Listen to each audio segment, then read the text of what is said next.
Hello, and welcome to a Washergraph commentary. Today we're going to be talking about Elgato's latest capture card, the HD60. Yo!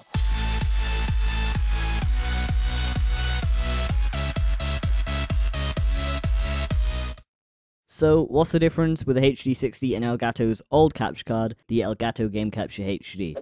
Well, this one's got a rounded design, it's slightly thinner, it's 112 by 75 by 19 millimeters, whereas the old one was 73 by 24 by 109 millimeters. So it's a lot thinner, but it's slightly longer and wider, and it weighs a little bit less. It's 106 grams, whereas the old one was 142 grams. Although these numbers don't really matter much at all. I mean, it is a small capture card, but once you get as small as the original Elgato, it doesn't really matter that much. It's about the size as your mobile phone. It weighs slightly less, but then again, the weight of a capture card does not matter that much. So let's get into the more important stuff, the inputs and outputs. So it has HDMI in, HDMI out, USB to power it and to connect to your PC. It's USB 2.0, so you don't need a 3.0, so that's good. And it also has a 3.5mm in jack, so the same thing you use to connect like headphones to your phone or your iPod. I don't know why you'd use this, maybe live commentary, but you can do that with the software. I don't know, maybe if you're trying to record party chat with the Xbox or something. I have no idea what this is used for, but it's there, and we'll find out once it's actually released, because it's not actually released yet. It's coming to the US on the 18th of August, and there's no current date for the UK at the moment. The encoder for the HD60 is a H.264 hardware encoding. I have no idea what these numbers mean, but it should be good, because the delay on the Elgato HD60 is less than a second. That's what they've tweeted out, which is really good. I mean, the old one had a 3-second delay to the PC. I do want to stress that to the TV, there's no delay at all. If you're playing on your TV, which is what you should be doing, there's no delay, and it's as if you haven't got the capture card hooked up. Whereas if you're trying to play on the PC, well, not play on the PC, but if you're trying to play console games while watching the preview window on the software on the PC, there's going to be a 3-second delay on the old one, which is like not playable at all. But it's there just to preview your software, let you know that your capture card's hooked up right and the colors are correct and stuff like that. The new one has less than a second delay. Some people who've made like videos on it already, because Elgato have sent out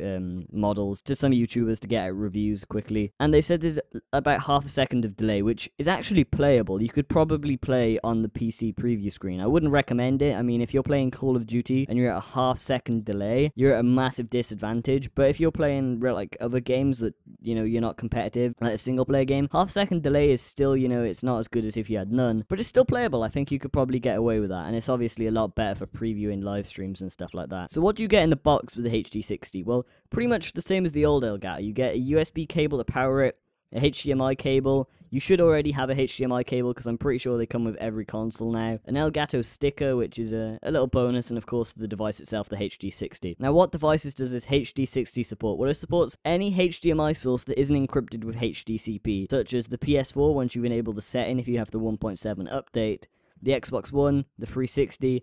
I'm pretty sure the Wii U has a HDMI output. I'm not entirely sure. I don't own one. And a PC if your PC has HDMI out. It does not have any other inputs other than the USB, the 3.0, and the HDMI. So you can't record, say, your old retro Nintendo 64 games like you can on the regular Elgato Game Capture, and you can't record PS3 because the HDMI on PS3 is copyrighted by HDCP. It's encrypted. Unless you have a stripper like I do. But not many people have strippers, so for this new device, PS3 is not supported. The current generation consoles and the 360, and of course the PC, if you have HDMI out, is supported. The resolutions that are supported on this new HD60 is 1080p 60. This is the only thing that the new one can do that the old one can't, is 1080p 60 frames per second. And then it can do everything that the old one can do, such as 1080p 30, 1080i, 720p 60, 720 30, 576p, 576i, and 480p. And like I said before, the delay to the software preview is about half a second. That's what people who've made reviews are saying. But Elgato tweeted that it's less than a second. Same as the other capture card, there's no capture delay, so like the PS4 has a 15-minute limit, and the Xbox One has a 5-minute limit. This has no limit. You can record for as long as you have hard drive space left on your PC. As well as the old one, it has flashback recording, which is probably the most useful thing about the Elgato, where you don't have to record, you can just go back in time. You basically rewind your footage and click record, and then it records everything that's happened up until the current moment. It's very, very useful. It doesn't take up any memory memory at all. If it does, it's very little, and then when you close the software, it deletes everything that it's seen that you haven't actually chosen to record. So it's probably the most useful thing about this capture card. Now, somebody tweeted at Elgato asking if the new software, because there will be new software coming with this capture card. The HD60 comes with new software, but the new software is also available to be used with the old capture card, because it's not actually a new software, it's just an update for the old software. Somebody asked Elgato could they use the new software while using XSplit or OBS at the same time. Now, Elgato replied saying that is not possible because the capture card can only be used by one piece of software at a time. So it can be used by XSplit or OBS, but not at the same time as being used by the Elgato software.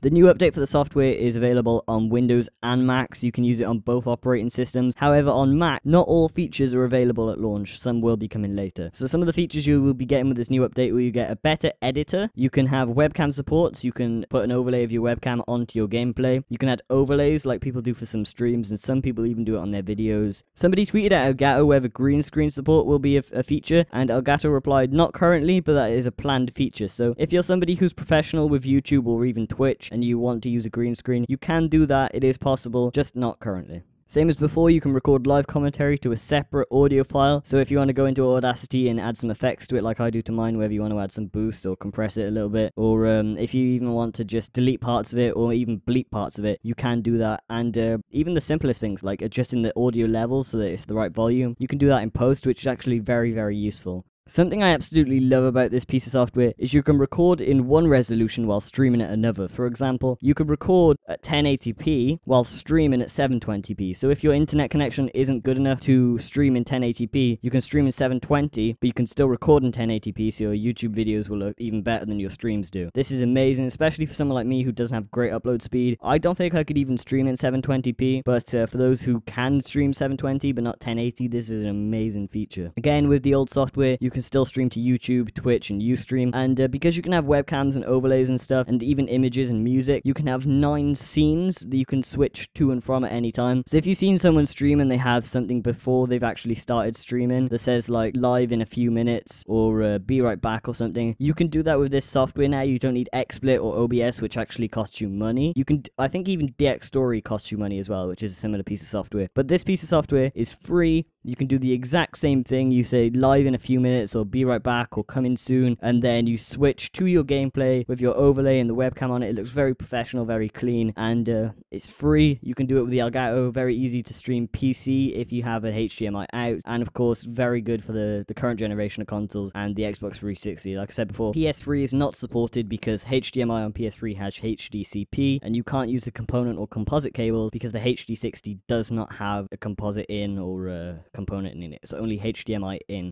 So very good for streaming, recording, current generation, and honestly this is a little bit of an improvement over the old capture card. Mainly the software is the best thing about this, which is free. You do not need the new capture card to use the software. You can use it with the old capture card, and the new one will cost you £140, whereas the old one costs you £120. So it's a little bit more, but you do get that 1080p 60 frames per second recording, which is the main bonus for the actual new capture card. But the new software is free for the new capture card and the old capture card. I'd like to thank you very much for watching.